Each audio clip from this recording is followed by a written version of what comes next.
I mean, wicked can just be more than just a word, a descriptor word. Like it can be an An actual adjective. noun. Barding. Ah. These I don't know things. any of these things besides How Bree's do you hockey how do you journey. We got our first hater the other day.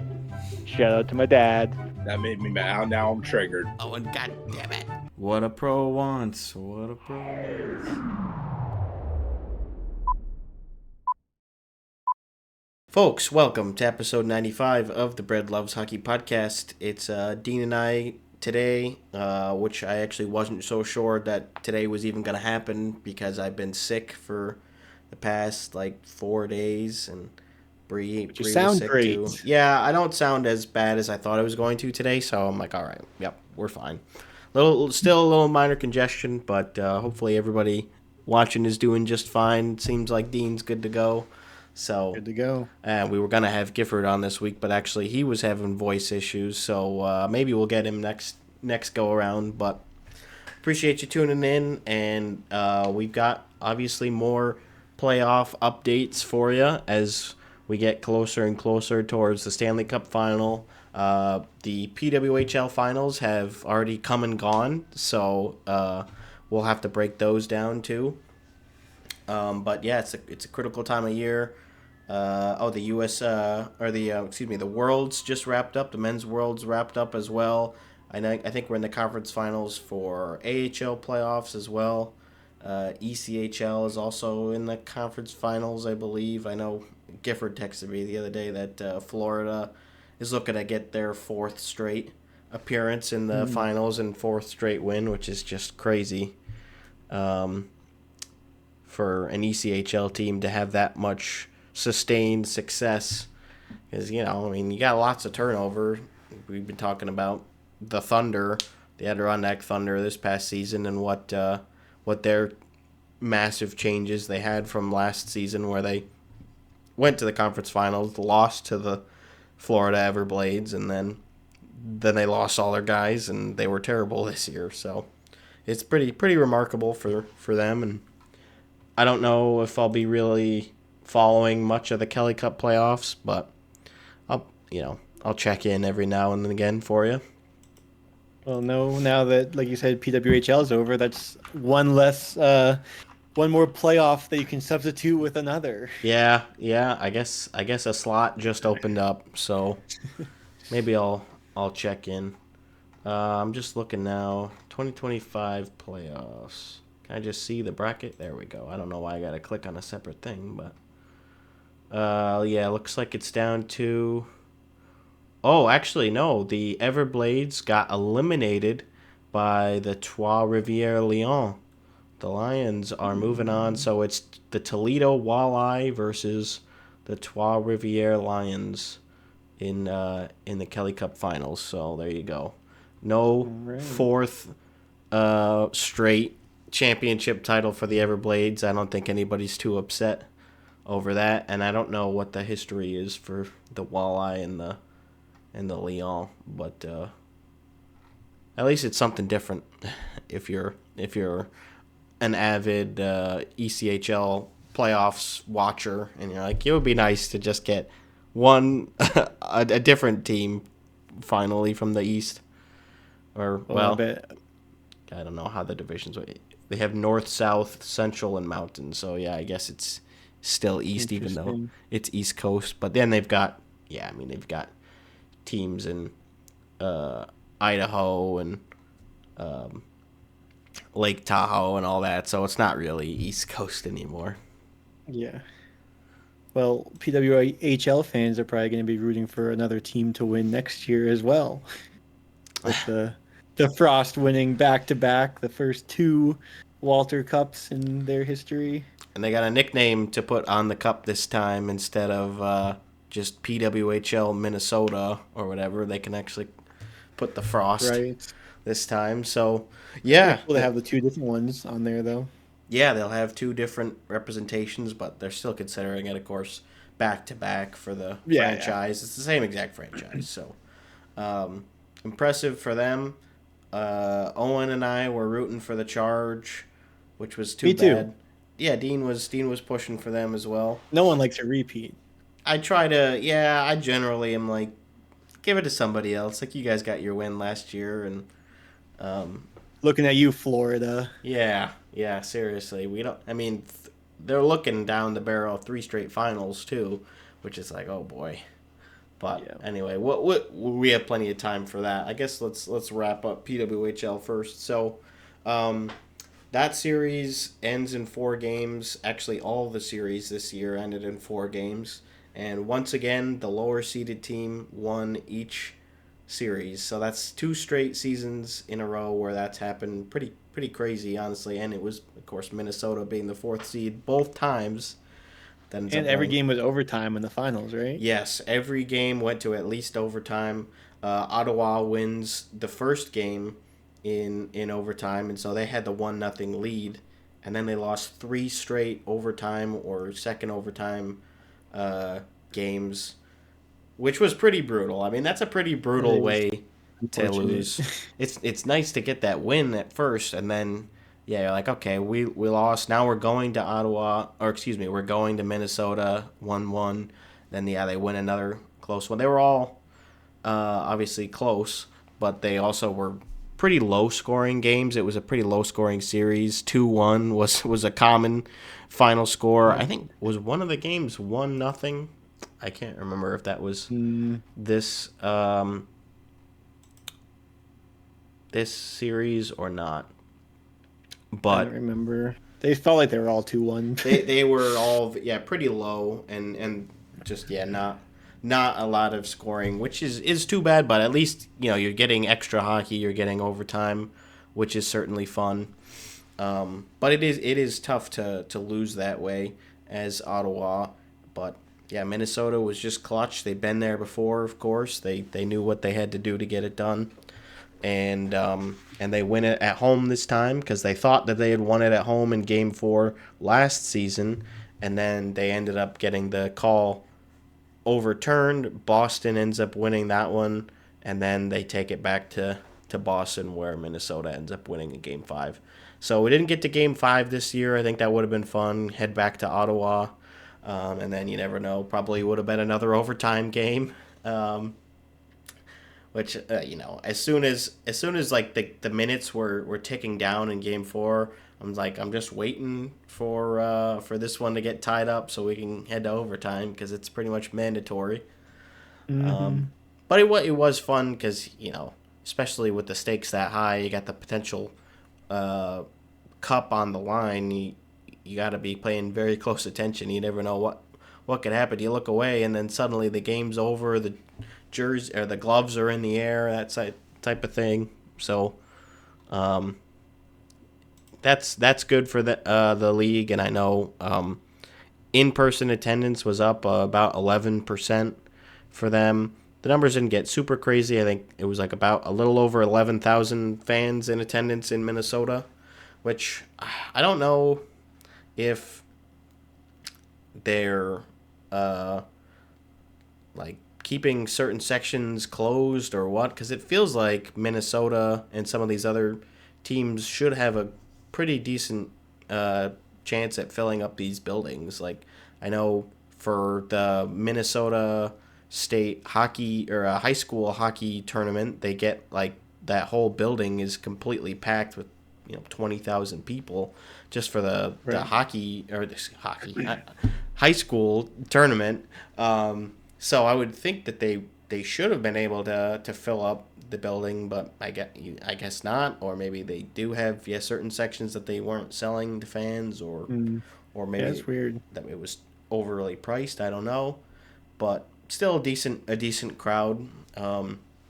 Did have increase in attendance, which is good. I don't know about viewership online. I don't think we have those numbers, but I was tuning in.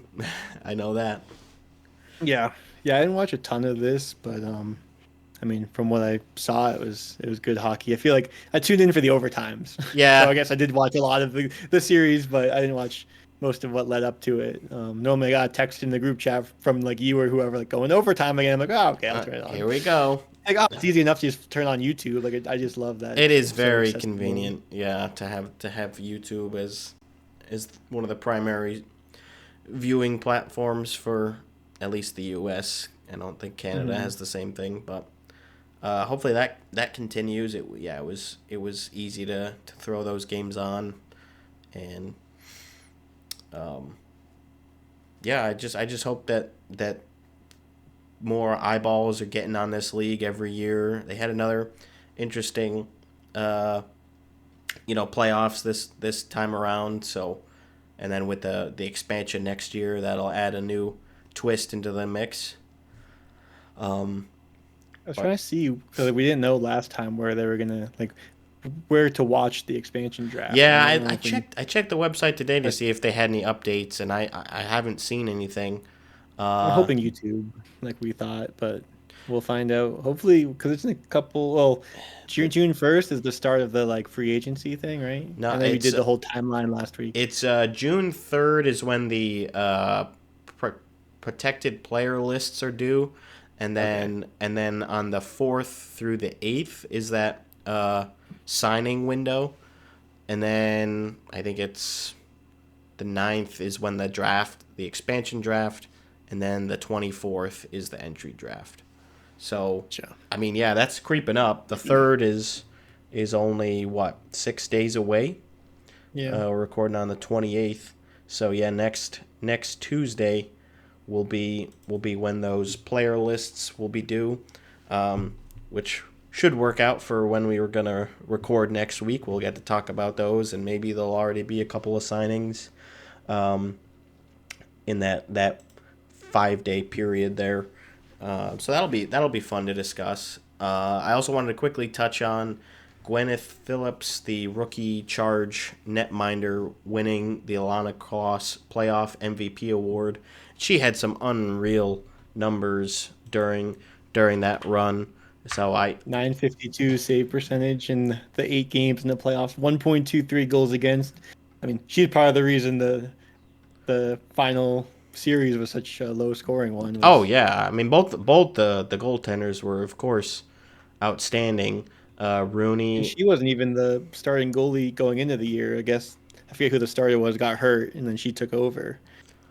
Yeah, because I wasn't really familiar with her. She played 15 games in the regular season, 919 save percentage, 211 goals against. And I don't have a good perspective because I feel like in the PWHL the save percentages are higher. I feel like it's a lower scoring league in general. It is definitely either way. Still impressive. A 950 I know is good no matter what league you're in. Yeah. Yeah, I mean these would be absolutely unreal numbers for NHL playoffs, but still very very impressive. A 1.23 goals against, is crazy. Very Jaguar-esque to be the losing goalie and getting the MVP award. Yeah, or Connor McDavid, which we talked about that last week. So yeah, tough break for her that she doesn't, get to hold on quite long enough for her team to pop the overtime winner and force a game 5. But still at least honored in that way with the playoff MVP award, and lot to look forward to for next year. So I imagine Phillips will probably be the goalie going forward. I mean, I guess we don't know what starting goalie for Seattle, you mean? Yeah. Well, yeah. Who? Now you got to think about who you're going to protect. Are you going to protect? I think it's Mashmeyer. I feel like Mashmeyer or something is the other. That's tough though because goalie. Obviously a good goalie makes your team a lot better, but goalies are weird, and if you're a 950 in the playoffs, you can end up being an 890 next year. So yeah, do you protect her based off an 8-game sample size? Well, I guess plus 15, 20-game sample size, or do you protect your 3 forwards or defend skaters and then figure out a goalie situation later? That is a and if tough you're question. Seattle or Vancouver, do you take this goalie? She just won the playoff MVP award and they didn't protect her, so yeah, I feel like if she's not protected, she's getting taken for sure. Yeah. I mean, yeah, so the other goalie, Emmerance Mashmeyer was the starter. So, and they've got a couple other goalies in the pipeline, but obviously Phillips was the one that they went with. The other two are similar age, 2000, 2001. for Logan Angers and Lucy Morgan. So who knows what they'll do? It'll be fascinating once we get those protection lists, and then we're like, oh shoot! So that means she's gone, she's gone, she's gone. Like, wow, it's gonna be a big shakeup, but it'll be fun. There was no really getting around having this kind of turmoil unless they really didn't want the expansion franchises to have a great start. We talked last week how it felt like maybe they skewed it a little bit in the wrong direction. Well, you want all the teams to be competitive because you're such a small league. Like, Yeah, and that's you don't want a third of the teams to be that terrible. right. Hopefully, yeah, it doesn't Or I completely guess, drain. a quarter, right? They're going to eight. Going to eight, 18. Yeah. So a quarter of your league to be terrible. I can but yeah, I appreciate guess that. that's all I got on PWHL. Shall we talk about the NHL? Yeah, I think we should. Which series do you want to start with? Well, why don't we talk about the series that's gonna kick off Game 5 in about half an hour or so. Florida versus Carolina, and that series Owen is still said going on.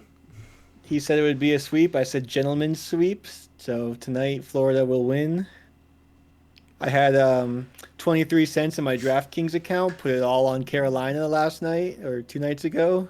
Boom. Won big. Got like 50 something cents. That's good. Oh yeah. Good on you for believing. Yeah, they win 3-0 there. And they looked good. They did look good. They got the first goal pretty early on, and then they kind of just rode that. They were not taking as much crap from Florida this time around. Florida did lose some guys that didn't play. I think Mikkola and I don't think Reinhardt played, and there was maybe one other player that didn't end up going, but all those guys should be starting tonight. I'm trying to remember who the other player was. I mean, Carolina has some injuries too, right? Isn't Blake hurt? And I don't know. Doesn't ESPN still have that injury? Do you think they still update the injuries list? They might. They probably should. Let's see. Sean Walker. Walker, okay. Well, Jesper Fast been on IR all year. Jalen Chatfield. Chatfield, haven't heard his name in a bit. Yeah, who's the young? Yeah, I don't think this is updated. Oh, Greer was also injured. He's coming back. Was it Jake Walker? Is that his name? Jake? No, what's the new... Sean Walker? Sean. Who's the dude on the Carolina winger? Nikishin? The rookie? You're talking about somebody that's injured right now? I thought so, yeah. Let me look at the roster. Well, I guess if I do the box score, I might not have him. Stillman? I don't know. It's not Walker. Oh no, it's Blake. Jackson Blake. Okay, yeah. Yeah, it starts with a J. Yes, Barry. Yeah, so I don't think this is updated. Let's look at Dallas. Yeah, because Dallas only has Lundqvist injured, which I obviously. Okay. Well, I guess Hintz is no longer injured, so I don't know, but. Yeah, so I'm just not gonna go off of that. Actually, one more to check. Edmonton, if Hyman's on there. Oh well, we have the scratches for tonight's game, so I can quickly read those. Yeah. For Florida, Jacob Magna, Jesper Boqvist, Nico Sturm's is scratched tonight. Damn. Mackie Samoskevich and Uvis Balinskis. So no one you're really too concerned with being out. And then Roslovic, Chatfield, Jost, Stillman, Walker, Ty Smith, Nikita Kwap, and Juha Jaska, who I believe are two just depth guys. Kwap I think is a goalie. I guess they just signed. But anyways, so no real major losses here. So that'll make things exciting for tonight. And Carolina once again trying to stave off elimination. They went down 3-0 pretty quickly. And last week I mentioned, oh well, we probably won't be talking about any series being done yet. And I was like, oh, it was already 3-0. Like, well, maybe we will. But Yeah. I'm happy that Carolina finally got a win. We were They did talking not about go it. 0-16. No, they did not go 0-16 in conference finals games since 2006 was the last time that they had won. When their coach was playing for them. Yeah, yeah. When Rod Brindamore was lifting the Stanley Cup for Carolina, so yeah, a bit ago, almost 20 years ago. But they finally get that first conference final win, and Dean and I are both hoping that they ride that into a reverse sweep. I don't see it happening. Like, just this Florida team is so dangerous. They're so hungry. They don't get too perturbed when it comes to going down and yep, we're down 1-0. All right, we're just gonna play our game. Like, they know that they can take over any game, and they have the skill. They have the wherewithal to get big wins and comeback wins and all sorts of just dominant play. So I would not expect the Panthers to go down quietly. Yeah, I think Florida wins tonight, and I don't think it's a particularly close game. Yeah. Yeah, well, it could be a good send-off for the Canes. Like, hey, we won one game. We'll be back next year. Maybe get a couple. Yeah.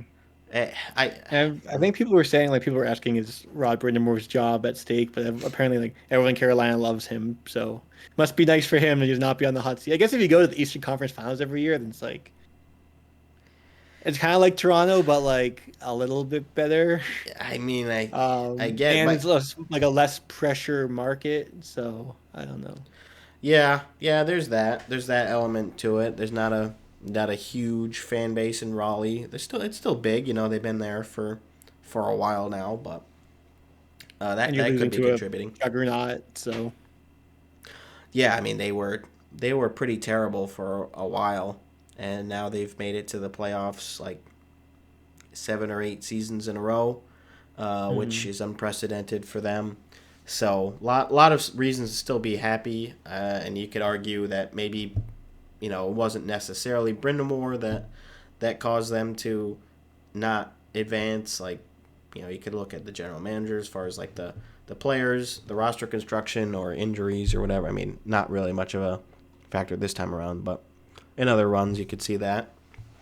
And they have a lot of cap space going into next season, at least compared to a lot of the other playoff teams and high caliber teams. So that could help. I know they have some UFAs they got to work out, but again, they're still alive right now. So hopefully, we are talking about them somehow crazily moving on, finding a way to win. They've gotten great goaltending so far. I know both goaltenders have played already in this series or in this playoffs. I think Kochetkov did play in Game 3, maybe. I think it was just one that Anderson was hurt. Yeah, which, I mean, this isn't anything unusual for recent Carolina Hurricanes teams. They always seem to have multiple goalies play in the playoffs and play due to injuries throughout the season. So no different this time around. But yeah, Anderson has been good when he's been in. Kochetkov, okay. Well, their last 2 losses. So he had a 750 save percentage back-to-back games. I wouldn't call that very good. Well, he was doing well before they started playing the Panthers. I mean, sure, against Washington. Yeah, and the Devil, like, I get what you're saying. Game 1, 5 goals on 20 shots. Game 2, 4 goals on 16 shots. Okay. Yeah. Not stellar numbers. A shutout. Sounds like another goaltender that we'll talk about later. Well, I guess, yeah, so you're right. He didn't play Game 3 because he had those 2 terrible games, then didn't play Game 3 for maybe that reason because he sucked, and then they went back to him in Game 4 and he got a shutout. So who knows? Who knows what's going to happen tonight? Mm-hmm. But that's pretty much it. I feel like I don't remember a ton of specific like bad hits or injuries lately from this series. Like there's always going to be stuff with Florida. Gostisbehere shot the puck at Marchand. Oh yeah, definitely intentionally. He was frustrated, and they weren't even beyond the Afterwards, red line. Gostisbehere was in the to the media, he's like, "Yeah, I did that on purpose." He did. So, like, He was shout like, out to him for just like owning up to it. like, yeah, I freaking shot at him. Like it's Marchand. I'm really freaking pissed. So yeah, Yeah. I gave him a little whack, which yeah, I don't love that. But I mean, compared to some of the crap that the Panthers have been pulling off, and there was a lot of rough stuff in the first couple games too. And I think Carolina wasn't really retaliating a ton, but they did retaliate recently. There were a couple brouhahas in the game 4 there, so Carolina's starting to fight back, and it'll be big to see who scores the first goal and who can ride the momentum tonight. I was talking to some non-hockey fans, and they all agreed that out of the teams remaining, they all want Edmonton because it's the only team playing in a hockey climate. Yeah, I was wondering if we were going Like to get Dallas, Carolina, Florida, another most southern matchup kind of thing, because we had Vegas versus Florida, and Dallas versus Florida would be even further south. I'm pretty sure that's the furthest south matchup that you could have, because I think Dallas is further south than like Anaheim and LA, and you can't have Tampa versus Florida. Was Florida further south than Tampa? Yeah. Yeah, okay. I shouldn't even be guessing. I got my map. That's why I have this map. It's very useful. I'm pretty sure. Yeah, Dallas, Florida would be the furthest possible south matchup. So, but I mean, I think I might have been wrong about Dallas or wrong about Edmonton. I don't know which. Yeah, wrong about Edmonton's Stuart Skinner. 3-1. Skinner gets his first game in the 900s. Yeah, finally. I know. No shutout, no 800. Just a nice. That's probably the best game he's played. Like, even though he didn't get a shutout, but like the most action he saw. He's looked great since then, which is really, really strange. And it's like, what kind of goalie are you? He's like, I don't know when the like he talked about like a roller coaster or something. I don't know when the next like drop will be or whatever. I'm just enjoying my time now. Like he's like, yeah, I don't know. I'm hot and cold. We'll see how long I stay hot for. Hopefully long enough. I might suck again. Like it's probably coming. But yeah, I think he's only allowed one goal in the past each in the past 2 games, and so Edmonton has won both of those games, and now they're heading back to Dallas tomorrow to potentially close out the series, which is pretty crazy considering the way that Dallas had been playing heading into this series. Obviously, they had the big Game 7 against Colorado, and then get the overtime winner in Game 6 against Winnipeg. So they were looking really solid, and I think, just a lot of people were expecting with the way that Edmonton was playing that it just was going to be a little bit too much, but the defense for Edmonton and obviously the goaltending have been huge, and you just haven't seen much in terms of like sustained offense from Dallas so far in these last couple of games. Yeah, I remember like this past off season for Edmonton, they're like, all right, like after they lost in Game 7, like they just needed goaltending. Like they're such a good team offensively, and like they're fine defensively. They just need goaltending. Then they didn't do anything, and we're like, okay, that's kind of weird. And then the playoffs started. They were down 2-0 to the Kings. Like if they just had goaltending, and then now they have goaltending. We don't know if it's steady goaltending or how long it'll last. But like if they keep getting good goaltending, like they're the best team in the playoffs. Like they can beat Florida with this goaltending. They could. I mean, they've had the firepower. Corey Perry scores his first goal of the playoffs, and he's 40 years old. So it's like, okay, it's tough to bring up the whole depth scoring narrative if these type of players are are putting it in the back of the net. Obviously, Draisaitl scored too. He scored to open up the scoring in Game 4 on the power play. Very, very typical Leon Draisaitl fashion. And yeah, they've had decent depth scoring. Like McDavid, I think he only has like 4 goals or 5 goals, but still a lot of points. I think he's leading the league in points right now. Maybe Draisaitl. It's one of them. It's like it doesn't matter. These guys are still performing, but they're not being relied on as heavily as they were last year. McDavid has 24, Draisaitl 23, Rantanen 21. Yeah, and Rantanen, that's been a whole thing. It's either he's scoring hat tricks or he's getting like maybe an assist a night. I just heard on 32 Thoughts today that like when he plays over 20 minutes, he gets less points.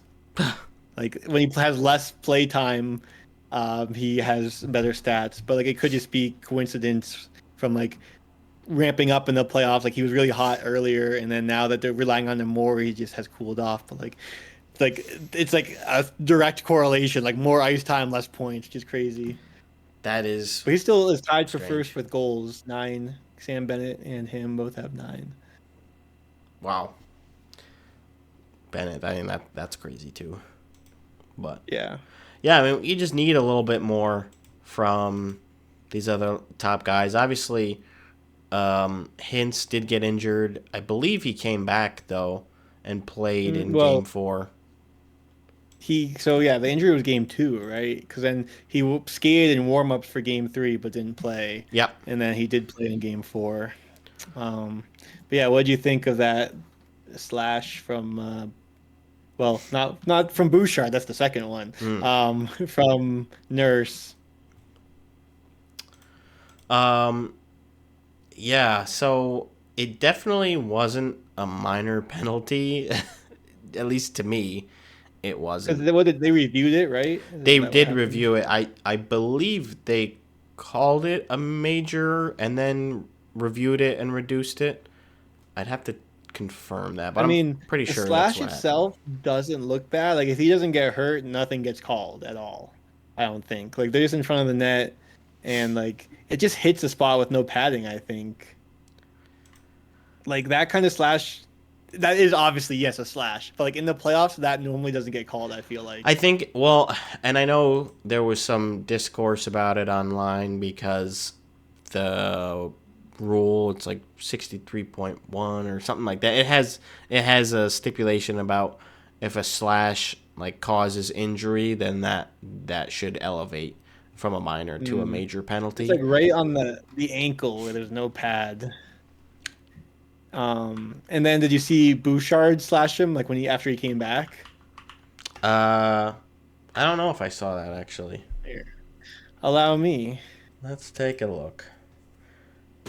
Gives Rupe this was like a slash at the top of his the whole discussion about like why teams are vague about injury statements, like upper body, lower body. It's because of like players will target these sorts of things and like in the playoffs. So that's why teams are trying to be like vague about the injuries. But yeah, I mean, you get clear intent, like he's going right where he knows the injury is. Yeah, I mean, but I don't know, like in this video, like I can't tell if it like I guess he does hit the ankle. I wasn't sure if he hit the ice in front of it, but yeah, like right on the spot where he originally injured. Like I think that should get like at least a penalty. Like that's literally intent to injure. They probably didn't even see it, to be honest. Yeah. Like puck's not really there. They're probably like nothing. Nobody fell down. Nothing crazy happened. So and it was at home for Edmonton. So like the crowd's not gonna react to it. Right. Someone commented, "Man, if there's ever a time for Ben to step up, being a dirtbag, it's now." Yeah, I feel like he's one of the names we haven't heard a ton from as far as dirty play goes, which has kind of been his shtick for a little while now. Yeah, but I was also thinking about what teams have the least like dirty players. I'm like, I can't think of anyone on Carolina that's like dirty. Like all the other teams have some. But like Carolina, I'm like, Mm, they're fine. yeah, I can't really think of anyone in Carolina that's like a pretty That's well why they won't known. win the cup. They don't have enough grit. Yeah, yeah. Don't have truculence. No, no guts. Yeah. But yeah, apparently, well, I think Draisaitl, I forget if it was last playoffs or a couple years ago, had some injury and he was getting targeted too. So like it's been a thing. Which is unfortunate because that's not really what we want to be discussing as hockey fans. We No. want to be talking about how crazy this goal was, or how there was a beautiful save or something like that. That's why I fell in love with hockey, anyways. You know, Mm-hmm. watching in person at Clarkson, and just like this is the sport. This is what I'm interested in. So the mind games and the injuries and all that is less exciting, and just not what you want. But I get it. It's playoff hockey, and these players are going to do whatever it takes. They know that's what it takes. I mean, Marchand's like, yeah, if you're not willing to hurt somebody, you're never gonna win.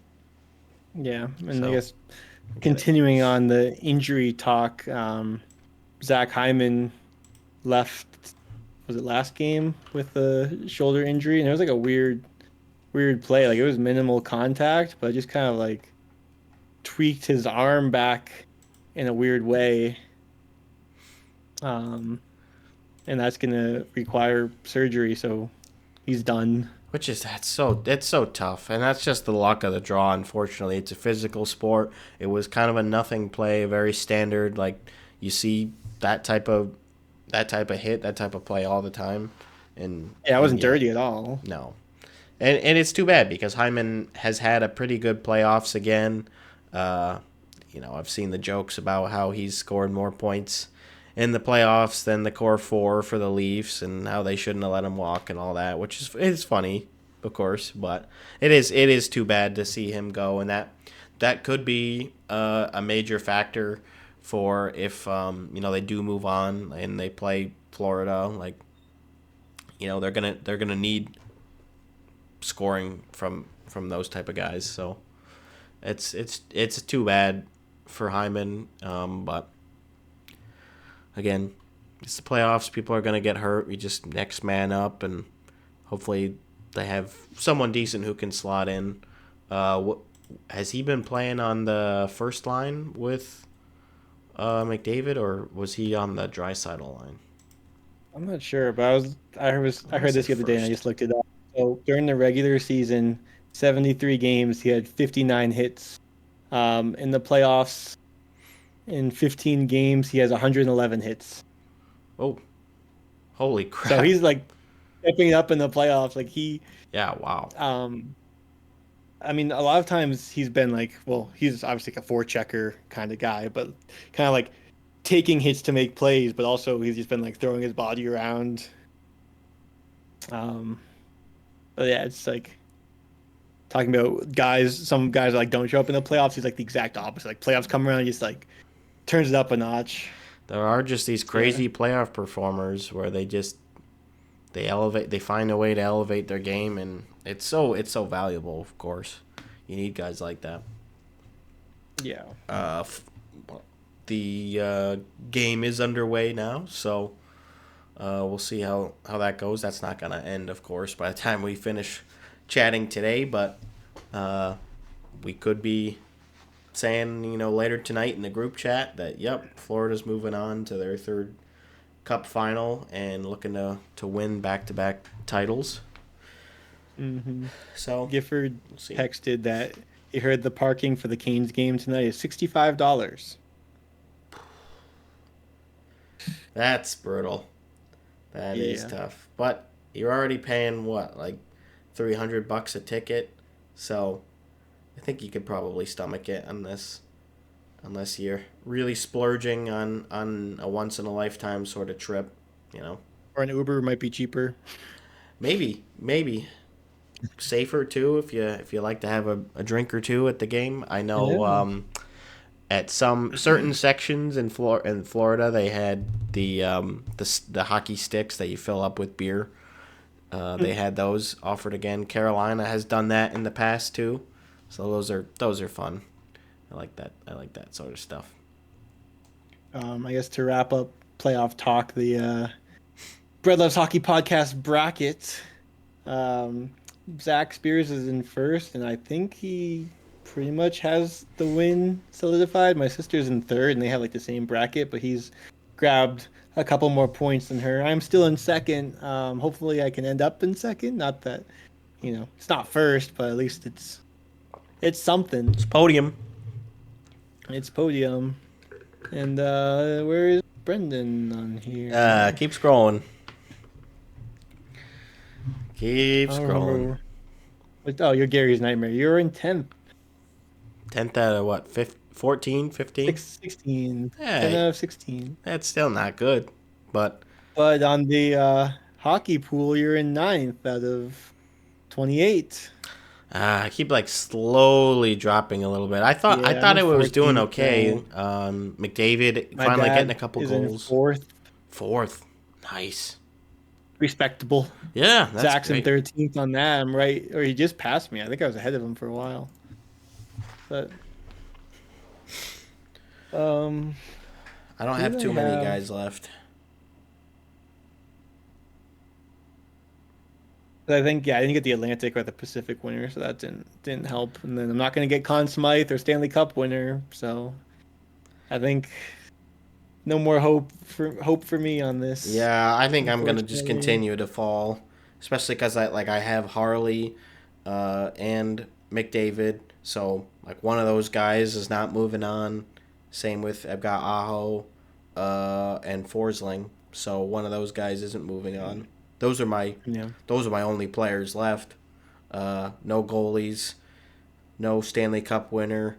I only got one of the division winners correct, so yeah, not gonna quite be able to pull it out, but still had fun picking this year. Yeah. And I'm sure Jordy will continue to grow the pool every following season. So we'll see how big it is next year, how many competitors there are, and if he changes anything up with the format or anything like that. Yeah. Sebastian Aho scores to make it 1-0. Oh, I didn't see that yet, but that's good for me for my hockey pool. There you go. Oh, he's battling right now. Oh no, that's Jarvis. Yeah, I think I don't know who that is that ran into Bob. Someone on Florida. Uh-oh. Oh yeah, I was looking on the NHL website, so I actually haven't seen it on my stream either yet. That makes sense. It does catch up pretty quickly. I'm at 4 minutes and it happened at 4:39. So yeah, I'm way behind. You're already at 4 minutes? Oh, I'm at 4:30.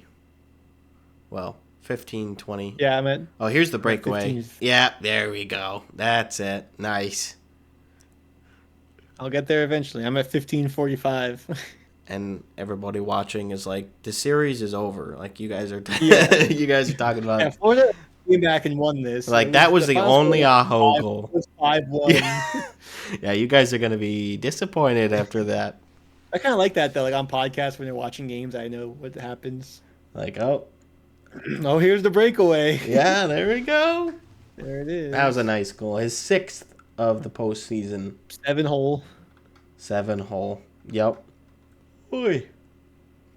This is good content. Good podcast content. This is good. This is. Why don't we, since we're kind of going over, it's not really playoffs, but it is the playoff bracket for the IHF Men's Worlds, which just concluded. I think the playoffs hadn't started yet by when we were recording last week, and now it's over. So you missed all that, but there was some good action. I did actually tune into a decent number of games. I was surprised. I was like, hey, I'm actually able to watch some of these. So it was a pretty crazy finish. USA versus Finland, I want to say in the semis, and then Switzerland versus Denmark. Denmark put up a good fight, but they did lose 7-0. And they didn't really have it much for that game.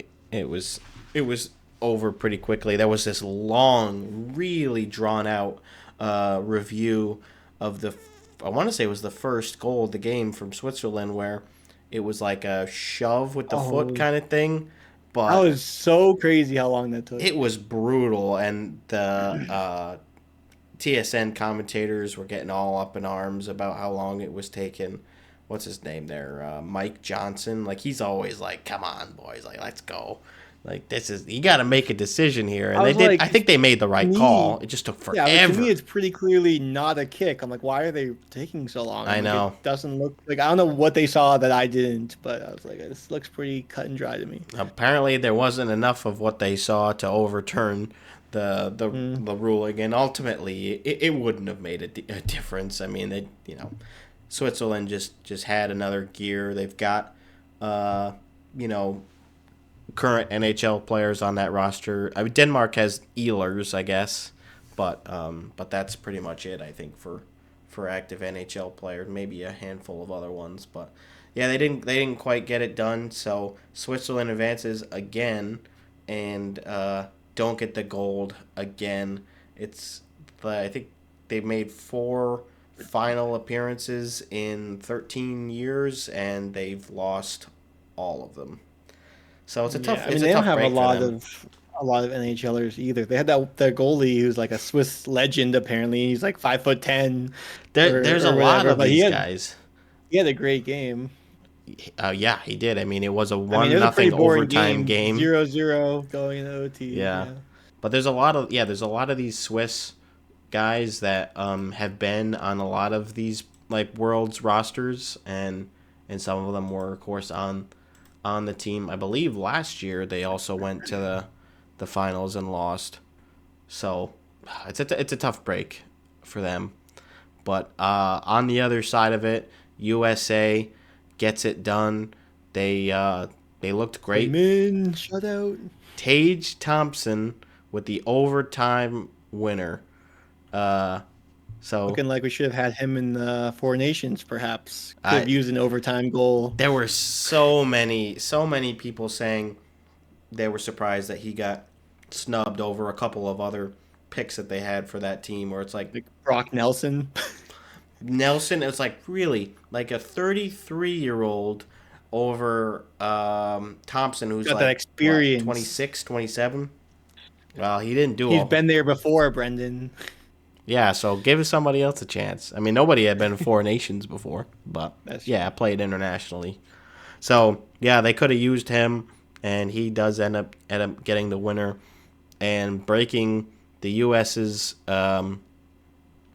record or title drought of 92 years. 1933 being the last time that the men's team won against Canada, which was like, I mean, that's crazy. I did not realize how long it had been, and it was like 91 years since they last even had a finals appearance.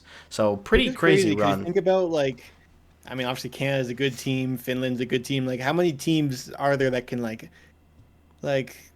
theoretically win every year? Like, there's like Latvia. There's like 6 or 7 teams that have ever won, I think. Like, it's not many. The US hasn't been that long. Like, I was surprised by that stat. Yeah, I mean, they probably have a lot of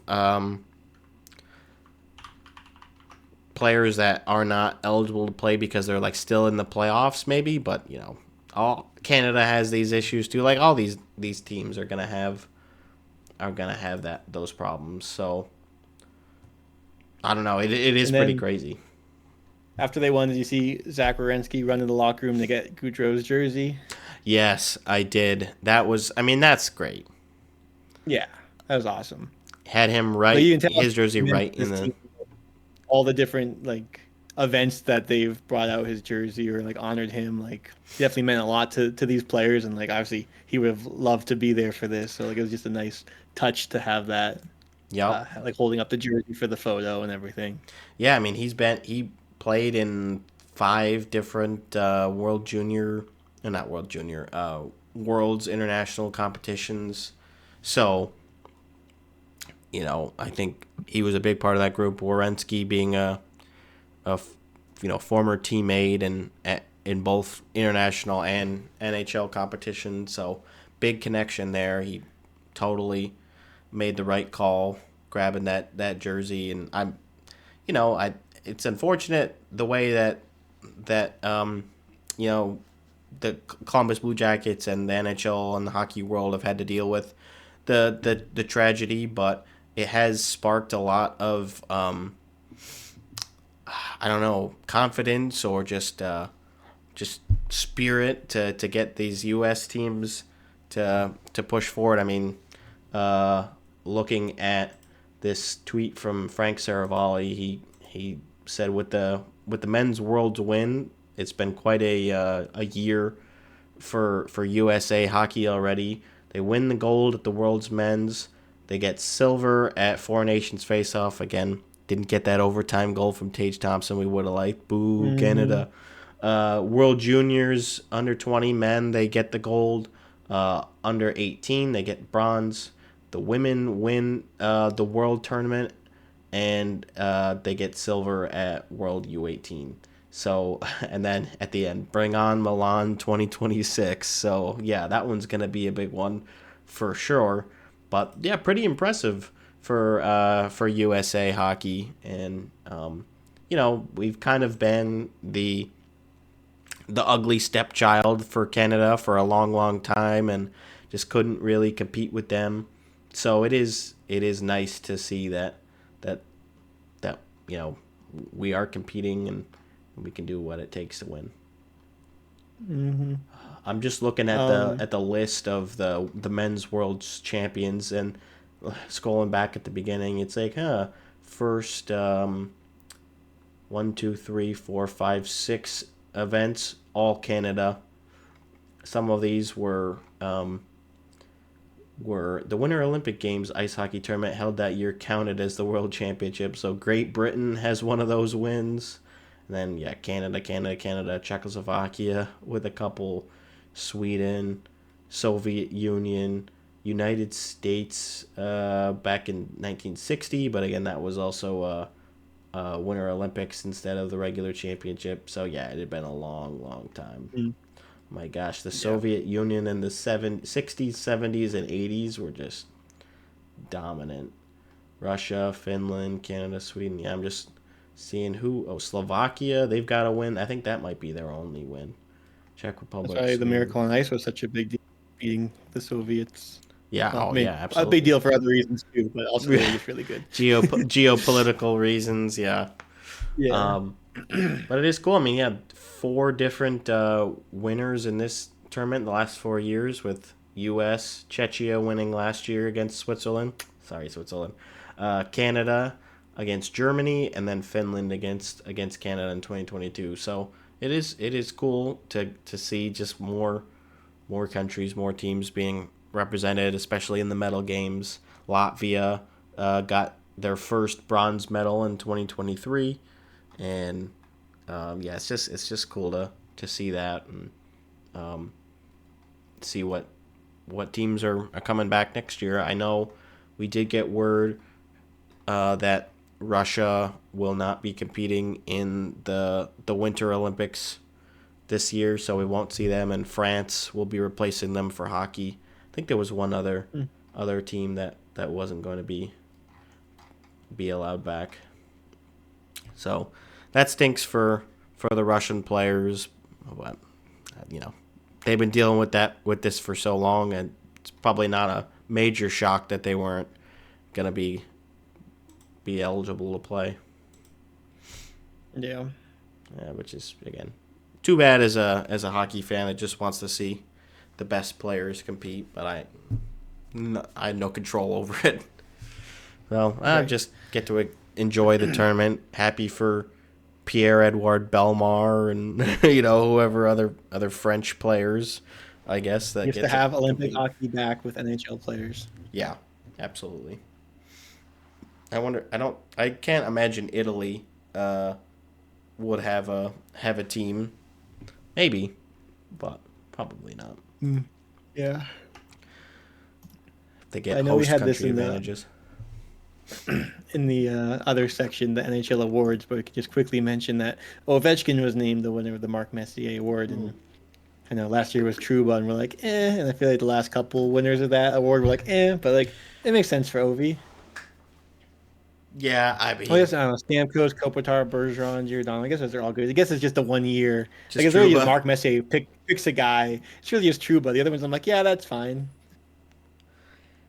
I think Ovi makes a lot more sense. Definitely more in line with the traditional pick. Obviously, had a huge year for himself individually. Probably give him some award for that. You've got to. You're not going to give him comeback player of the year or anything. Yeah, They don't even really have that, do they? Well, they have like get the Rocket. the Rocket. Yeah, they have the. Well, there's one award. What was the award that? Like the adversity one. Yeah, that one. I guess that's the one, like overcoming adversity thing. I don't remember. Yeah, you were old and you still scored a lot of goals. Yeah, well, I mean, and he broke his leg or whatever too, and came That's back true. and broke the record. Yeah, but normally it's like probably not your whole applicable. family died from cancer and you still. Yeah, it's usually overcoming something a little Off more ice. off ice. Yeah. Yeah, I'm trying to figure out NHL awards list. Bill Masterton. Yeah, the Masterton. That's The the one. perseverance, sportsmanship, and dedication to ice hockey. Yeah. Yep, that's the one. I mean, like, you could say he's persevered by playing like 20 seasons of NHL hockey, but again, I think that's not. He probably doesn't looking for that, and probably would rather have the nomination go to somebody who overcame something else, like like the OCD issue and Yeah, that's right. Ingram got last rehabilitation. year with that. Yeah. Letang after he got a stroke. Oh, His second stroke. that's crazy. Obviously, well deserved to win that the comeback. Oscar Lindblom was a good one, 2020-21. Oh yeah, Diagnosed with Ewing sarcoma. coming back Ewing's. from cancer. Yeah. That was a great story. But yeah, I think we probably won't get any other award winners announced until the actual award ceremony. Why aren't they not doing an actual ceremony this year? They might not be. Yeah, didn't we? Yeah, I think we talked about that. I know they're not doing the centralized draft this year. I'm trying to remember if I was mixing those up in my head. Well, I guess there's tickets available to purchase, so it must be somewhere. Gotta be. Well, they always have it in Las Vegas, so they're probably just doing it there again. June 27th. June On 27th. ESPN. All right. I also saw that tickets for the 2026 Winter Classic in Florida were just announced to be going on sale on June 4th. So if you're in Florida or you want to visit and you want to spend some money if you're a Rangers fan. Yeah, Rangers fan. And I mean, if you want to go to a warm outdoor game, this game or the Tampa game, the Stadium Series game, are going to be your best shots. So, yeah, I think that could Who's be fun. Tampa playing again? Boston. Is it Boston? Aren't they? I was like, are we getting another? I thought that it was Tampa versus Boston. I mean, I think it's an original six because I was like, everyone's like, why didn't you just do Tampa versus Florida? Tampa, Florida, Boston, New York. Yeah. Probably just want it. Yeah, I mean, because they're going to have Tampa is going to be hosting as well. So. Yeah, it is Boston. So I guess we'll get another Bruins jersey. Yeah. No shortage of those. I get at least three new ones a year. Yeah. Well, maybe I'll wait. You get the new 5 home years jerseys and get another one for $5. Yeah, nice. And they update the look again. Mm-hmm. No, that'll be exciting, and yeah, it would be cool to see the game when you're like sitting in the stands and it's like you're watching a baseball game in terms of the Yeah. weather, but Yeah. and the I bet logo I Tahoe thought would was have been pretty cool nice too. too. Yeah, the Oh logo I really like. yeah, Tahoe. Got the pink for Miami and the palm tree. Um, do you think that's a slight at the the Buffalo quote? The palm trees quote from Kevin Adams. Yeah, We have palm tree. That'd be so funny. probably. No, but yeah, I think it's a really cool logo. I like it. And yeah, I don't know when we'll get more information about it. Like they usually do the logo reveal quite ahead of when we'll see the logos for what the teams are going to be wearing on their crests, on their helmets, and all that stuff. So we have a ways to go before that. But Yeah, that I'm hoping stuff's the fun. Florida jerseys have like that kind of similar color scheme like that. I mean, they already have a teal jersey, but like get some pink in there. Have some fun with it, you know? They never try anything. You got to try something. Try something different. Yeah, let's I get mean, some Florida pink. has some different ones. Like it's not again like the Red Wings in a Winter Classic or whatever. Yeah, Like you'll yeah. get something. Red Wings probably less so, but like I mean, the original six teams are less likely to go crazy with their They designs. usually don't stray too far from the path. Yeah, It would be cool to get some crazy hot pink or something because yeah we don't have pink in the league. I don't know if anyone has ever really had pink on a jersey other than like some weird accent like a cat's nose or or some very minor detail where it's not very clear that it's even pink. So it would be cool. It would be cool. But we've got so much time to speculate. I could go on forever about what type of jerseys I'd like to see and just little changes that I'd like to personally make if I was in charge of everything. But yeah. yeah, it'll never be. So we'll shift that discussion I guess for the off season. We have more time during then to kind of break down. I put in here if you could change one thing about each home jersey, what would it be? So maybe that's a little segment we'll do. Uh, Yeah. you know, in Could be a whole a episode. few weeks. Maybe I don't. Yeah, it could be. It could be. If I knew how to Uh, do Photoshop, I could like add the so changes in and post, or maybe make Gifford do Gifford, it. we have a job for you. Yeah, I would love to get him to commission some mock-ups. Yeah, maybe we can pool our Bread Loves Hockey podcast funds Yeah, yeah, we've got tons of from all of our funds. sticker sales that we. As soon as we sell one, we'll get Yeah. we'll get some money in. Yeah. So But you got know who decent should get a sticker? Someone who emailed us this week. Oh, okay. Yeah, we'll get that. We'll make that happen. Maybe. Um, they signed this Grandma Kay. I'm guessing this is Owen's grandmother. Hmm. Um, I don't know how many other grandmas are watching our podcast, so I'm gonna assume that's who it is. We appreciate all Um, grandmothers that watch. I also appreciate so it's like it's four lines, four different like thoughts. Each one comes with an emoji at the end, so I appreciate that. Ah, So I'll like describe each emoji so you get the whole thing. good. Um, so it starts. Yes, I went back to episode 93 to catch Owen's cameo appearance. Smiley face. Hmm. Shout out to Bread for not featuring the pastel Tupperware cup today, and then a little cup emoji. Shout out to Dean for straightening out his bedding, and then a bed emoji. Nice. And happy birthday to Owen on Friday the 30th with a cake emoji. Love, Grandma K. Oh, that's nice. What a nice email. Thanks, Grandma Happy Kay. early birthday, Owen. Happy early Maybe birthday. we'll Yeah. release this on your birthday. We might. We might. We've been trying to get them out a little bit sooner lately. If you've noticed, they haven't been going up on Sundays.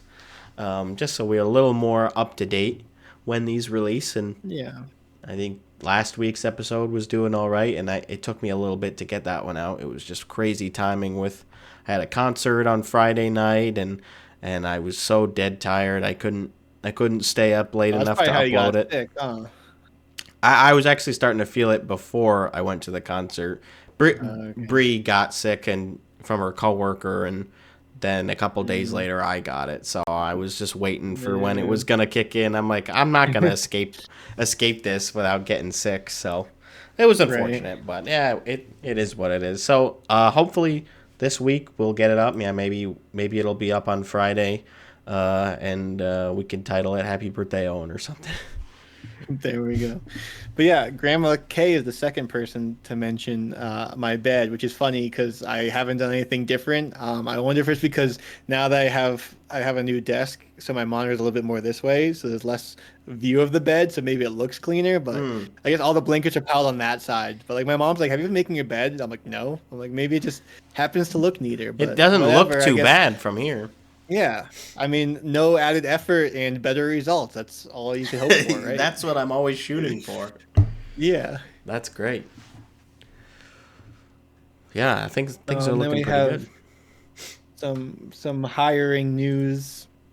Matthew Darche was hired by the Islanders as executive VP and GM. Zane seemed happy about that, coming from Tampa, and obviously they had success there. Yep.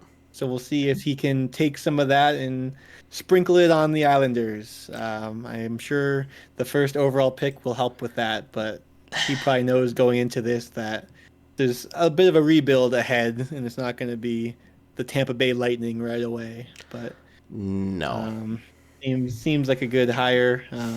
Anything to switch off of Lou, I guess, is what any Islanders fan has wanted. I presume. Oh yeah. And there were some concerns that Lou was still going to be staying on as like an advisor or something to that effect. And I haven't heard anything further on it. I'm hoping that it's just going to be the Darche show. And yeah, because he's executive VP, like he's going to be in charge of all hockey operations.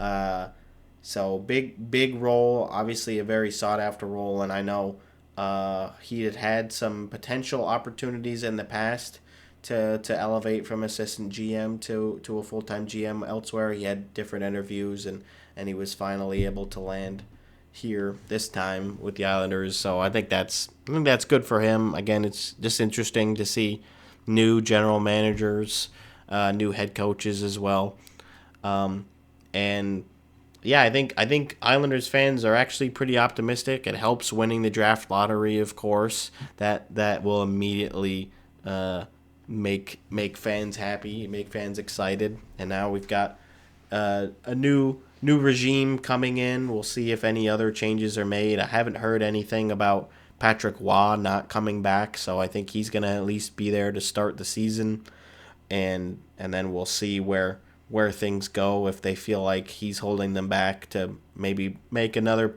playoff, push. They've made the playoffs. They had made the playoffs the last two seasons, kind of unexpectedly, kind of squeaked in, lost to Carolina both times, but again, they made it. Overtime merchants. Yes, definitely. Definitely that helps, and you would hope that the direction that they go in the future is more about just getting those RWs, those regulation wins, and building a more solid foundation because they don't really have a ton of depth in the organization right now. You'd like to see them grow that, and then maybe bring in some veterans this season to kind of shape out the core of the roster. But yeah, we'll see what big first steps he makes. Haven't heard anything about any extensions on existing UFAs or anything yet, but we are getting closer and closer to the off season, which is crazy to say, but we could be talking about the end of the playoffs in like 2.5 weeks potentially. It's probably not going to be that soon. They usually have a little bit of a break between the conference finals ending and the finals, and then And you got your travel day. travel days. You got 4 to 7 potential games, so it could be a little bit, and uh, we're not hoping for it to end anytime soon necessarily, but Yeah. all good things must come to close. Hmm. So that's what we got, and then this hasn't been officially announced yet, but it sounds like Marco Sturm is the front runner for the Bruins head coaching job, and Yeah. it's I think Elliot couple Friedman was conflicting talking. reports. was talking about that today. That's just what he's been hearing, and I think he's gonna be in person in Boston again soon, and that might be either to give him the job or just another in person interview. Press conference or something. But yeah, my dad had been saying Marco Sturm since like Mother's Day weekend, so we'll see if he ends up being right because I forget where he heard it originally. But when you live in New England, you're dialed in to all the talks. Yeah. He's our Bruins insider. Is he more? Was he just more predicting that's who they were going to hire, or is that who he was hoping that they would hire? That was just who he predicted, like who he heard was, I guess, the front runner at the time. And I mean, I don't think anyone wants Jay Leach or Jay I Woodcroft, don't know, Jay Woodcroft, bunch of Jays. Joe Sacco. Joe Sack, yeah. I don't think this far into it they were gonna just say, you know what, Sacco's I mean, he's fine. he's still not like out. He's not fired yet. Yeah. Yeah. So I guess that could still happen. I'd say probably not at this point. no. But yeah, the Bruins are not able to reel in one of the big name head coaches that were around there. Obviously, they did not get Mike Sullivan. They did not get Rick Tocchet. There were a couple of other names that have since been hired. So Bill Quenneville, yes, as well. I know part of why they didn't get Tocchet, I think, was money, and they weren't real willing to spend it. So maybe that's part of the reason why they're going with a Sturm or a Woodcroft, someone who's got a little bit less pedigree. Yeah.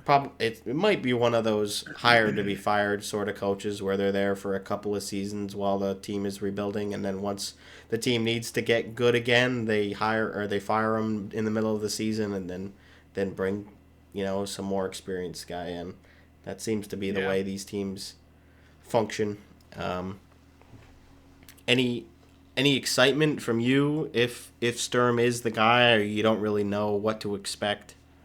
I don't know what to expect, but I'd rather have that because it was kind of the same with like Jim Montgomery. Like, I don't know much about this guy. Let's see what happens, as opposed to like the people I do know about. I'm like, I don't like what I know about these guys. I'd So I'd rather just have a clean slate where I'm like, it could be good, could be bad. Like, we don't know until he starts coaching, as opposed to like, oh, well, I know I don't like this coach. I So definitely. I'd rather have a don't want neutral coach higher than a negative coach higher. Yeah, Obviously. So I'm with you on that one. And then the other head coaching announcement being Jeff Blashill hired to be the next head coach for the Chicago Blackhawks.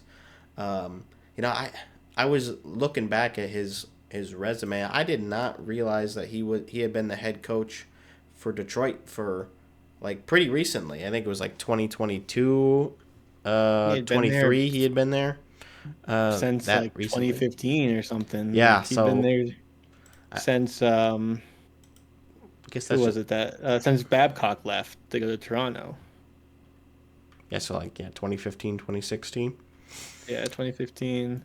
Now in 2019 they signed him to a 2-year contract extension, and then end of 2020 or end of the season in 2021 they didn't extend that. Or no, I guess they announced 2022 that it wouldn't be extended. So that was the end for him. 7 seasons as head coach. Led the Red Wings to a 204, 261, and 72 record. Well, that's not good. Obviously, never made the playoffs during that run. Yeah. 2016, I think, was the last time that they made the playoffs. So maybe that first year. But they didn't do anything in them. Well, because Chicago was trying to hire David Carl, and then he was like, I'm good. So they're like, oh, now what do we do? Like, Pivot. they wanted like this young guy. So like, I guess we'll just recycle a coach instead. Which it sounds like Blashill was pretty, like that was the ideal landing spot for him. And he talked about Bedard, of course. It's going to be a big portion of what he's focused on is getting him ready. But he said there really looks like they have potential superstars at all positions. They've got some great defensemen coming up too. So it sounds like he's pretty excited to work with these guys who he knows are going to be successful next year and saying all the right things, of course. Chicago's got a lot of cap space, and they have expressed in the past. I think Kyle Davidson has said like, "Yeah, we're gonna spend some money this Welcome to offseason." Chicago, Mitch Marner. Well, maybe you never Also, know. Carolina's scored again. Was it Aho Oh, again? I might be wrong really? about tonight. Might not be a gentleman's sweep. Oh, beauty. Yup, that's I could Aho. still. I just I minimized mean, it too. I wouldn't be surprised if Florida comes back and wins this. Oh But no, no. That again, they're resilient. They don't seem too I think I'll have to look at the stuck. shot clock again. I think they only have 4 shots though, so that's not going to win you many games. No, it usually doesn't. Carolina's got 9 after 19 That's the minutes. one that Bob normally saves. Yeah, that's not a great goal, I'll say. Oop. So, well, good for us though. We're excited. Mm-hmm. And we're excited to All see. right, Marshawn. Yeah, Yeah, yeah. 4 shots for Florida, 9 for Carolina. We'll have to see.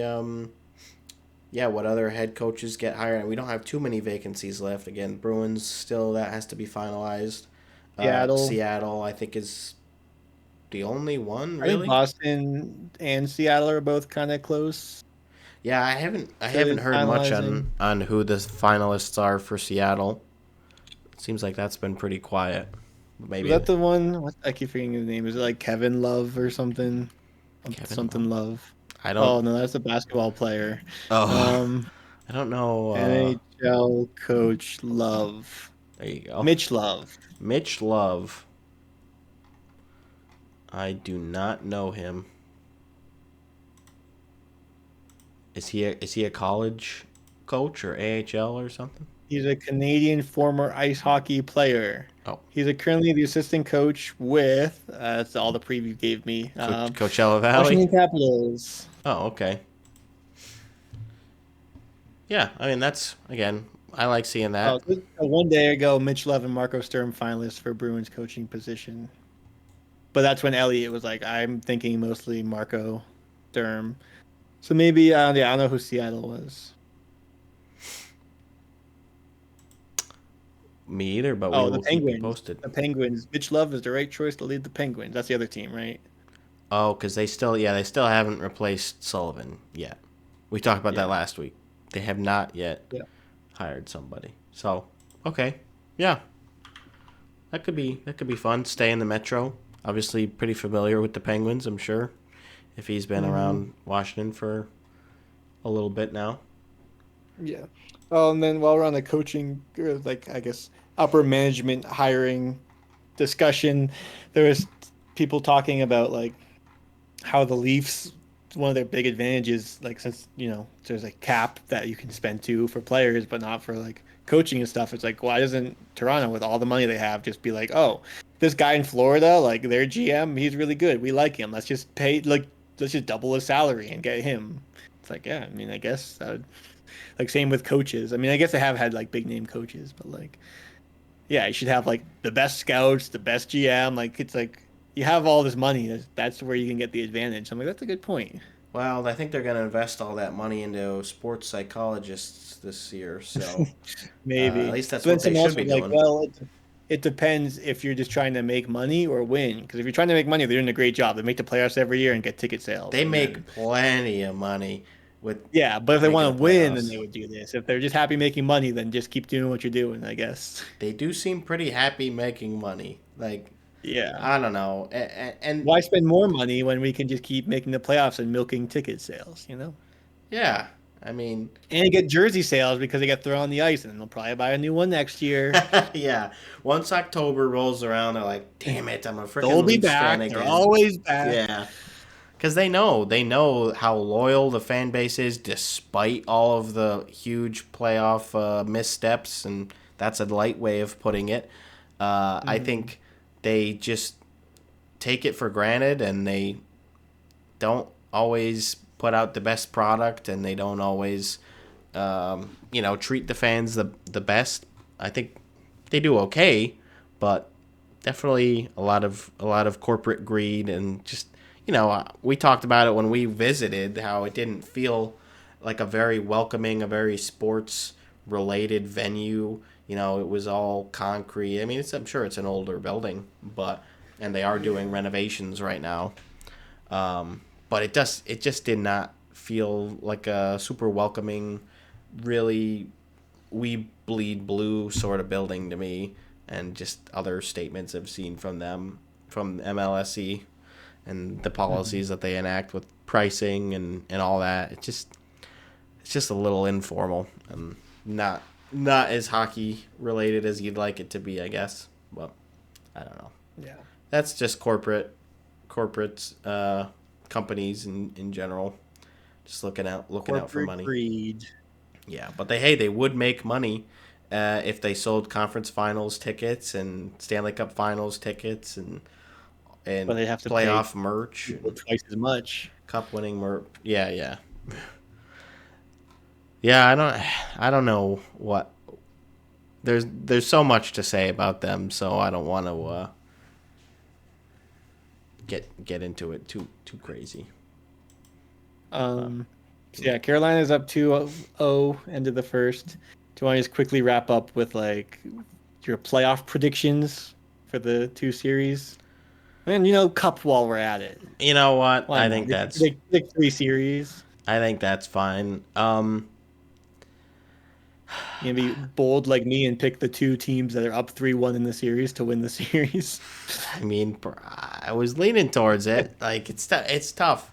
I do think Dallas can still come back. Like they have a great chance in Game 5 at home. They played really well at home. What they need to do is score the first goal because they have not been doing that. They've been doing okay with not scoring the first goal. They've also won a lot of that. Yeah, they've won like 13 out of those like 16, 17, 19, 18 games. Like they've let in a lot of the first goals and they've still managed to win. But eventually that's not going to happen anymore. Like they gave up winning formula, especially on the road. Like if they give up the first goal at home, they might just be kind of done with the way that they've been playing and the confidence that they probably have being, tampered down. But I think they could still win that, and then you get kind of a big upset on the road, and suddenly you've got a Game 7. I am gonna still say that the Oilers are gonna win just because it's 3-1. It's unlikely, and the Oilers have been rolling lately. They don't really have a ton for me that I've been concerned with. I mean, their goaltending can go back to 800 at any moment. Yeah, that's the one. That's something to be concerned with. That's the one concern. But until I see it again, it's hard for me. You have a backup that is probably healthy by now, who is also playing pretty well. Yes, Pickard will be backing up tomorrow, I believe. So that's some solace. I'm sure Rodrigue was like, boy, if I have to step in here, it's gonna be. I'm gonna do my best, but yeah, that's a tall task for him if he had to come in to stop the puck. So yeah, I'm gonna stick with Edmonton. I'll say in Game 6 though. I will give Dallas the home win in Game 5, and then I'll still go with Florida too. I'm gonna say they just come back and win tonight. Like as good as Carolina looks right now, they can just flip the switch and like if they score one early in the second period, it might just be what they need. So I'm gonna go with that. Florida, Edmonton again, which last time we saw back-to-back finals with the same opponent was Detroit and Pittsburgh in 08-09, and those teams flip-flop. So hopefully the Edmonton would follow suit and they would get the win this time around. It would stink to lose to the same team 2 years in a row. Well, Florida loses in the finals and then wins, and then Edmonton loses in the finals and then wins. It makes perfect sense. Yeah, Florida would lose twice, but hey, you got the one win, so whatever. Yeah. But yeah, I'm gonna say Edmonton in 6, Florida in 6, and then I want Edmonton, but I'm gonna say they lose again in 7 to Oh, Florida. that would Back be. to back Game 7 losses. Gosh, that would be really tough. And to make it even worse, they have the series lead at one point and lose it. They're up like 2-1 in the Maybe just like a series. 2-1, maybe 1-0, But who would have home ice? Florida? Probably Edmonton because they were. Well, they I were mean, they were both both three kind of seeds. They were both three right. seeds. I have to look at the standings, which are gone. Which you can't look at anymore. No, not easily, What if I right? click playoffs? Um, So there are I'm three. still doing it on Google. Florida had 98 points. Edmonton had 101. So there you go. So Edmonton would be Was it just the based home off ice. points or I believe it is. okay? So yeah. So Edmonton wins game 1 and then loses in 7. There you go. Poof, okay. I'll say Edmonton gets the win. I think it would be fun. In 7? I'll say 6. Win it. Oh no, actually, game 6 they would win it on the road. But whatever. Yeah, I think that's okay. it would be fun to finally get Canada to win a cup. End that discussion. It's also kind of funny every year when it doesn't happen, and it's like, oh, another year added on to the drought. But it would be fun. Obviously, McDavid and Draisaitl well deserving of being on a cup team. I know Gifford will be upset with me, but Well, and out of all the Canadian teams, that's the one I'd want the most because, again, I don't like the East Coast teams. You don't like the West Canadian teams, probably. So, yeah. I mean, as a Vegas you like fan, it wouldn't make Winnipeg. it doesn't make sense for me to be rooting for them, and I know most Vegas fans are rooting for Carolina. Um, Yeah, but which makes sense. I'm fine with that. But I mean, Carolina. I'm just such a weird fan in terms of my alignments, and yes, I Hmm. am a Vegas fan first, but I'm really more of a hockey fan first, Vegas fan like as a 1B sort of thing, which I don't know. Right. Yeah, you were a hockey fan and then chose your favorite team. Yeah, I fell in love with the sport, and then Vegas came in and was coming in that year, and I was like, okay, I can work with I this. watched the Bruins and then became a hockey fan. Yeah, which I mean, that's kind of what I did. Not really, but I started You're like, I watching them want to be a after I hockey went to fan. games. Here's the team I'm gonna pick. Yeah. Yeah. So, I don't know what I was talking about, but Hockey, probably. probably I think we usually have You do something to love say that. about that. I do love it. I love it every week, every game. I love all different leagues. We don't get a Dean's Den update this week because of the Memorial Day weekend, so we won't get to talk about our favorite league. But I imagine they'll be back next Saturday for another On matchup. Sunday night. Sunday, okay. Not too late of a game, though, so can still make it to work bright and early the next morning. Good. We need that. Mm-hmm. Get that cheddar. Yeah, a 7:50 game, very manageable. That's good. I've been watching the season 2 of Road to Glory for the Bar Down team and their beer league. That's been pretty fun to watch. They've got a lot better production value on their on their series than we do. I bet. They probably have like GoPros and stuff. They've got GoPros. They've got like graphics and all sorts of stuff. They got actual footage from on the benches and things. We just got the live barn footage and that's it. Well, we have our new goalie this summer sets up a GoPro behind his net, so maybe I can get some of that footage. There you go. Get a different angle. Like, oh, I'll here's that trade him angle some live again. barn footage for some GoPro footage. But yeah, I gotta step it up. We got 3 guys on our team with 3 goals. I'm tied with 2 other guys with 2 goals. So gotta Gonna need a get back to the multi-goal. top of the team standings here. Yeah, we're gonna need to see some big highlights from Well, Dean's maybe hat I don't trick know. I next mean, week. me and Shane both have 4 points, which is leading. So maybe I'll just be a little. I'm just less selfish in the summer, 2 goals, 2 assists. Yeah, I like that. As long as you're getting somebody the puck. Yeah. I like it. All right. Dean, anything else pressing that you really wanted to get in there? We both got our predictions. I don't have any predictions for Kelly Cup or AHL really. I don't really have. So we I don't really have a dog remember in the next race. week. Say again, Dean. I'm just gonna write them down so we remember next Oh, week. smart. Yeah, I'll quickly just refresh my memory on what the conference finals are looking like. I believe they actually begin tonight for AHL. So that is Laval Rocket versus the Charlotte Checkers and Abbotsford Canucks versus the Texas Stars. Yeah, I do remember hearing about that, Abbotsford and Texas, because the hockey guy, of course, is a big Vancouver and Dallas fan, and so he's been hoping for the Canucks to make a good push. They've been doing well, and Nice. so those series will start soon. I don't know if both of them start tonight. They probably are back to back, but yeah.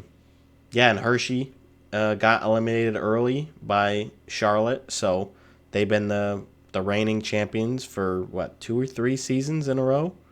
I want to say 3, maybe just 2, but either way. Yeah, Sam would know. Sam would be like, "Yep, I know exactly," because he's a big Hershey guy, of course. But yeah, they didn't get it done this year, so that's interesting again. Good for the Kelly Cup playoffs to have that too. It's just, we'd like to see something a little different. Why not? Why Did I have not? this right? You have Panthers in 5, Oilers in 6, and then Oilers win the cup in 7? Or no, you had 6. 6. I'll do 6. Okay. All right. Conn Smythe. Yeah. You want to do a Conn Smythe prediction too? Why did Sam Bennett come to my mind? Gross. Yeah, you were like, oh, that hurts me physically. Brad Marchand. No. They didn't give it to Barkov last time, so maybe they just give it to him this time. Yeah. I mean Bennett is leading in goals. He does have 9 goals. It's hard to ignore that on the score sheet, even though there's been some Barkov has the most extracurriculars. points for Florida. Yeah, Florida's gonna win. I might as well just make it worse and have Sam Bennett win. Yeah. I'm just gonna go with Connor McDavid. Like, I could say Leon too, or they just, you know what? Screw it. Stuart Skinner. Like, I don't know. Yeah. I'll go with McDavid. I think it would be nice for him to win another one as the victor this time around. Yeah, I was gonna say even with me with the Panthers winning, it would be pretty safe for me to pick McDavid. Yeah, How good he is. Yeah, obviously last year, but it's gonna be Dallas versus Carolina now, so look forward to that, everybody. And Yeah, that would be a crazy one. Get the ranting in saga, I guess. I guess. Yeah. You'd have to play both of his former teams in this year's playoffs if that happened, which would be strange. Maybe a first. Probably a first. I'm not gonna look that up. I'm not gonna. We'll look it up. We'll look it up when it happens. Yeah. Right. No, actually, we won't have to because they'll say it every single game. Yes, they will. They will have so many graphics saying that. So yeah, that's what we got this week. Thank you everybody for tuning in. A bit of a shorter episode this time around, but again, we're kind of stuck in the middle. Last thing I just saw today is World Otter Day. Is that a sign for Dallas? Oh, but they don't play today. Yeah. They missed it. It's also like Beef Burger Day and Brisket Day or something. There's a bunch of beef holidays today for some reason. Too many weird holidays now. So many. Yeah, my coworker has a calendar with all of these weird ones, and every day I kind of look. I'm like, what weird freaking national holiday that nobody celebrates is today? And there's like 5 or 6. Happy Leif Erikson Day. Hinga-dinga-durgan. All right. Thanks, everybody. Subscribe, like, comment, all that good stuff, and we'll see you next time. Bye-bye. Bye.